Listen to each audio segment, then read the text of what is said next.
Nous avons gagné et nous avons gagné grâce à vous. Donné favori des sondages, Gérard Collomb aura donc réussi son pari. Il va entamer un 3e mandat à la tête de Lyon. Et si la victoire est moins éclatante qu'en 2008, Lyon est une des rares villes en France à avoir survécu à la débâcle socialiste. Quelques grandes villes résistent et parmi celles-ci, il y a Lyon. C'est pour moi évidemment un grand sujet de satisfaction. En face, Michel Avart doit se contenter de quelques miettes. Candidate dans le 5e arrondissement, il est sèchement battu par Thomas Rudigoz. Seul le 2e a été gagné hier soir par un Denis Broliquier tout sourire.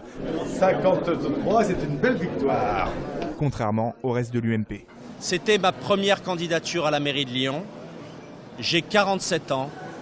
J'ai donc tout le temps de la réflexion pour décider de ce que je souhaite pour l'avenir. À retenir également la victoire de Nathalie Perrin-Gilbert dans le 1er arrondissement.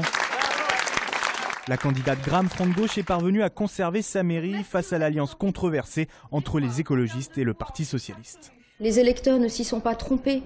Ils ont compris qu'il s'agissait avant tout d'un accord électoraliste, pas un accord sur la base d'un programme et de propositions. Enfin, le Front National retrouve un siège à la mairie centrale. Ce n'était pas arrivé depuis 1995. C'est une victoire du Front National. C'est la première marche, j'allais dire, jusqu'en 2017, où même à Lyon, même dans le Rhône, nous réimplantons. Prévu vendredi, l'élection du maire ne devrait pas poser de problème à Gérard Collomb. En revanche, celle de la présidence du Grand Lyon s'annonce beaucoup plus indécise. L'UMP a des chances de l'emporter et a déjà annoncé que François-Noël Buffet serait son candidat.